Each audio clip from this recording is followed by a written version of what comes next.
زملائي الأعزة، الهند أرض مباركة وبلدة كريمة صالحة، قد تربى في أحضانها أجيال كثيرون، وتولد فيها أبطال مهرة قد غيروا مجرى التاريخ وحولوا أحوالها إلى صلاح.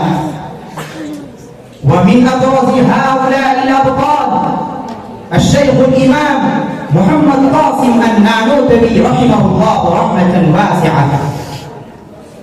فندعو الأخ محمد فيروز عالم الطالب في الصف الرابع من العربي وعضوا للنادي لإلقاء الضوء على حياة الشيخ الإمام محمد قاسم النانوتبي وخدماته، فليتقدم مشكورا.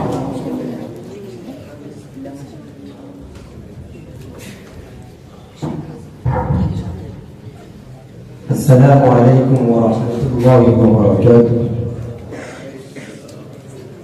الحمد لله وكفى وسلام على عباده الذين اصطفى، أما بعد فأعوذ بالله من الشيطان الرجيم. بسم الله الرحمن الرحيم.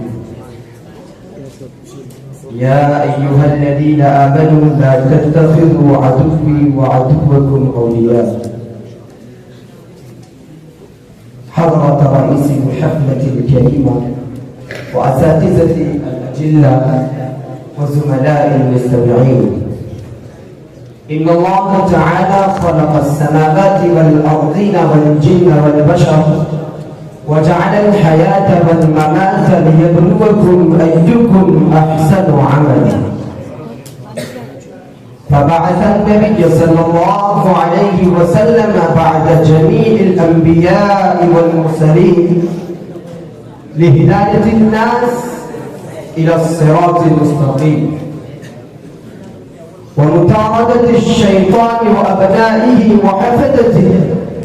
لذلك لما ابتدأ الشيطان وأبناؤه حركات ضد التعاليم الإسلامية، قام العلماء والصلحاء وأتباع التعاليم الإلهية وشملوا أنساق جهدهم لإطفاء حركاتهم الفاسدة ودسائسهم الخبيثة. منهم الشيخ الإمام محمد قاسم النانوتبي رحمه الله، الذي أنفق جهوده المكثفة لتثبيت الإسلام وتعليمه في عروق المجتمع الإسلامي، وبذل كل ما امتلك من نفس ونفيس وقال ورخيص في بقاء كيان الإسلام في الهند وخارجها. قد تبلد الشيخ الإمام محمد قاسم النانوتبي رحمه الله في قرية صغيرة خالدة مسماة بنانوتا بمديرية سالمسور. قد تمت تربيته في الحب والغلاء والتذلل أثناء كل من أسرته وأركانه، وقد رزقه المولى الكريم من الفتنة والذكاء ما يبغض الألباب وأهل الفتنة الباهرة. فقد كان له شأن كبير في صباح وطفولته أننا يكون في الصبية والأطفال.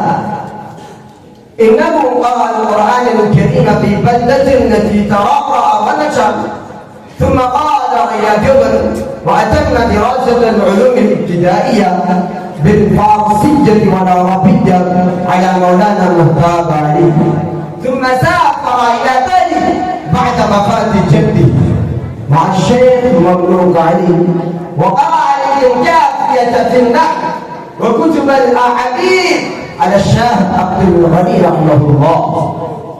وفي نقاط التخرج في المدرسة اشتغل بالدعوة والجهاد، لأن له اليد التولى في الدعوة والإرشاد والدفاع والنضال ضد الحاقدين على الإسلام.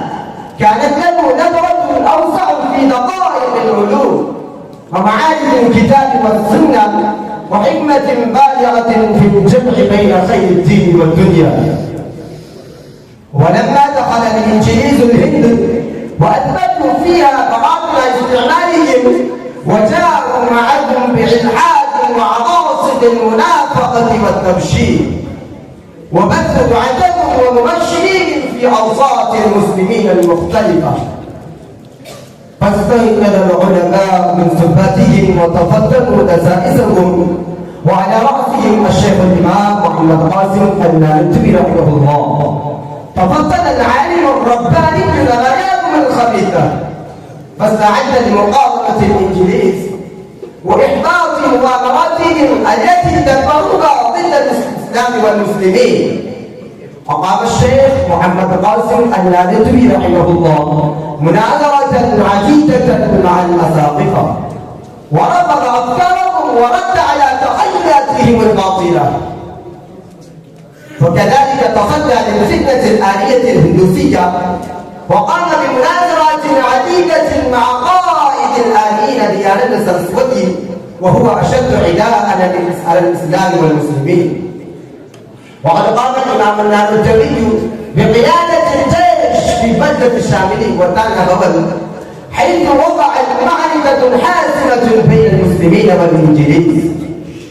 وحينما فشلت الثورة لعام 57 و800 وألف من الميلاد، بدأ العلماء بحركة تامة شاملة لنشر التعليم الديني في أرجاء البلاد، وزعموا واعتقدوا أنه هو أقوى سلاح للدفاع مع الاستعمار الإنجليزي وصيانة الكيان الديني.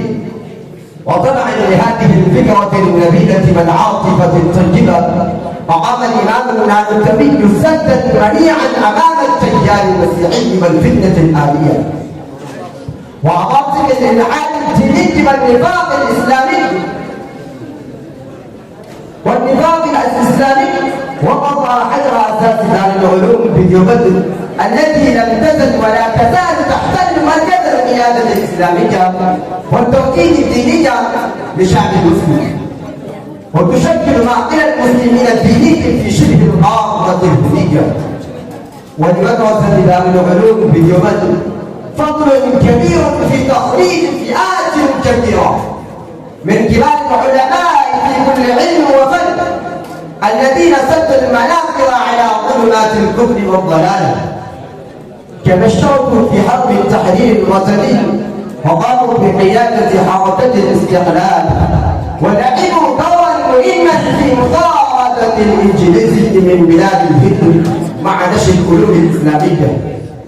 وهذه الخدمات الجليلة كلها كانت من أجل شخص واحد، وهو الإمام النانوتبي الذي انتقل إلى جبال الله يوم الخميس من جماد الأولى بعد صلاة الظهر عام 97 و200 وألف من الهجرة، ودفن في المقبرة القاسمية بجبال دار العلوم بديوبند، فإنا لله وإنا إليه راجعون. هؤلاء أفاضل الدين الإسلامي وكبار الدين الحنيف، أولئك آبائي فجئني بمثلهم، أولئك آبائي فجئني بمثلهم إذا جمعتنا يا جليل المجامع. السلام عليكم ورحمة الله وبركاته.